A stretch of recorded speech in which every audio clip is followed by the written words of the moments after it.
Well, happy September. So the beekeeper is tired. It's been a long month. So we got the fall harvest done, which was dismal. Dismal.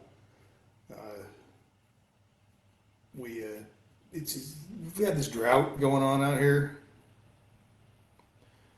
uh, and so that's been a real challenge for us.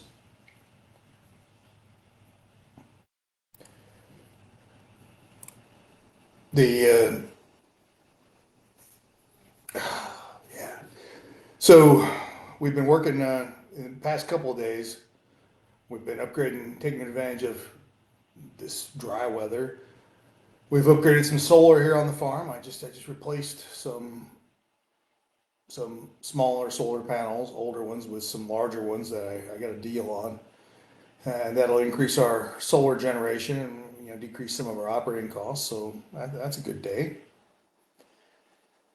Uh, we Monday we fed all the hives. We'll check them on tomorrow if it's not raining, and Monday otherwise, and uh, see how they're doing, and probably go feed again. Uh, See how it works out. Here in the fall, you got to feed. We feed them and feed them and feed them. Each hive will take probably 5 gallons per hive on average, and that makes them nice and fat. Has lots of winter stores to get them through, and we find it has a much higher survival rate that way. So that's a good day for us. That's the way we like to do it. Next week, we'll also put on our mite treatments. I would have liked to have done them earlier, but this week the temperatures have been up in the 90s, and we just can't use the mite treatment we like. We like the thymol-based mite treatment because it works and it's all natural. And so we'll start our mite treatments next week as well. And you can do your mite treatments with your feed on. Doesn't hurt anything. So we'll have two-week periods of that, and they'll be ready for winter. And all I'll have to do in winter is just kind of monitor them a little bit, and then to make sure that they're doing all right. We'll late November, early December, we'll do our oxalic acid vaporizer on them. Other than that, though, we're just hoping after that, and see if we can get them through.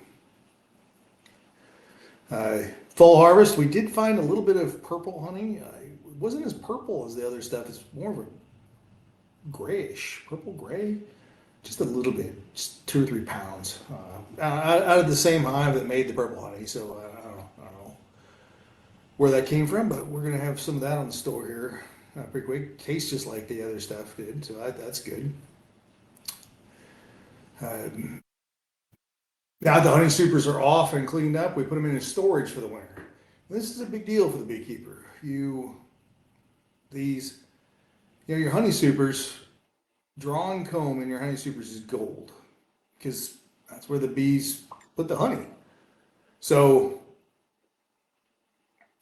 you gotta store them for the winter. Now, if you've only got 1 or 2 hives, you can just kind of hang them up, in a top of a barn where they get lots of light and lots of air. But we've got quite a few honey supers, and so you either have to treat them with chemicals, either paramoth or beat or spray them with BT, which we've done, and it works most of the time. But it creates a smell, and I don't like the chemicals. So what we prefer is put them in a cooler, because a cooler works every time because it's just too cold for the wax moths.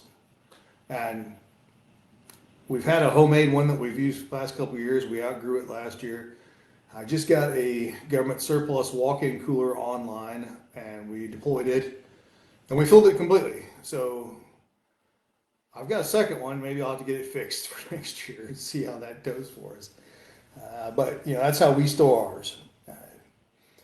And that what that does is that keeps the wax moths out. And the wax moths, if you don't, they'll get in there and they'll eat the wax that your honey comes in. They'll lay their little larvae in there, and it just destroys it. And then the bees have to rebuild all that, and yeah, that costs you money. Um,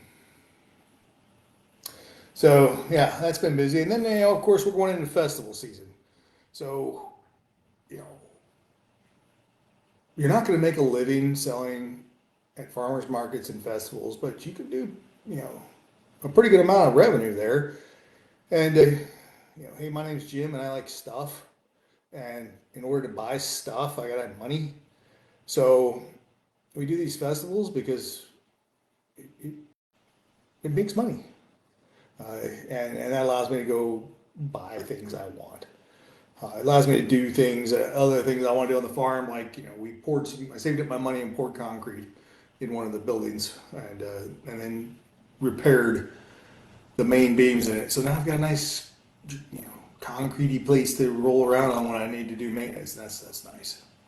Or maybe I want a new toolbox. I just bought a new toolbox too, but we can pay for that with festivals. So hopefully, the weather's good and we can do some festivals.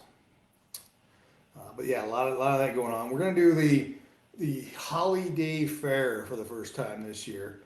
That's a big, like 5-day thing that goes on down at the Crown Center in Fayetteville. It's gonna be a lot of work. I'm not sure how we're gonna do, but we've never done it. Lots of people said we should try, so we're gonna give it a go. But between you and me, I'm not excited about spending 5 days, 12 hours a day at anything, at an event, indoors.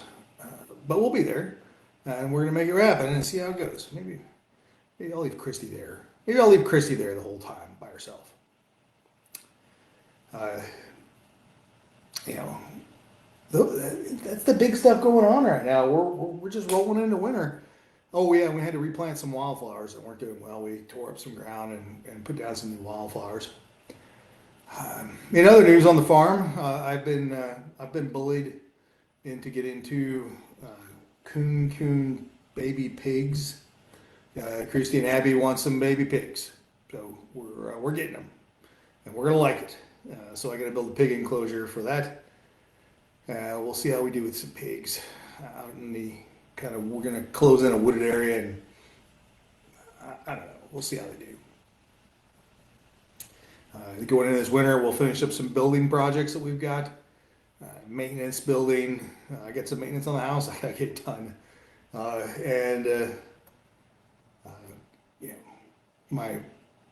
we're getting through there. Oh, hey, big news though. One of the things that I'm really proud of we got done this month that I've been working on for months and months and months is I've got apprentices that I bring on, and they're disabled veterans.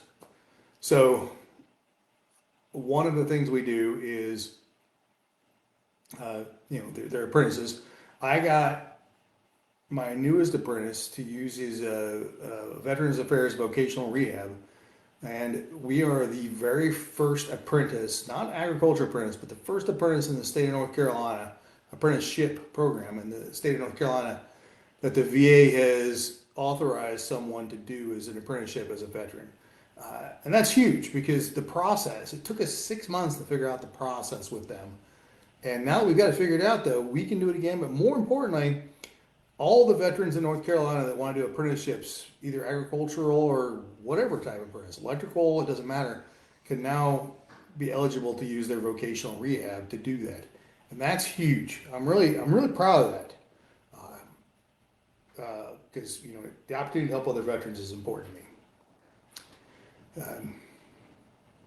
But yeah, and I get a great apprentice, so that's a plus for me. Well, again, I'm tired. I appreciate you all taking a look at this, but I'm calling it a day. By the way, if you like our product, we'd love some Google reviews. Give us some help there. That'd be super helpful for us. And as the ragweed blooms, remember, Secret Garden Bees honey is good stuff for that. Well, I appreciate you, and you all enjoy your evening. I'm gonna go relax. You all have a good day.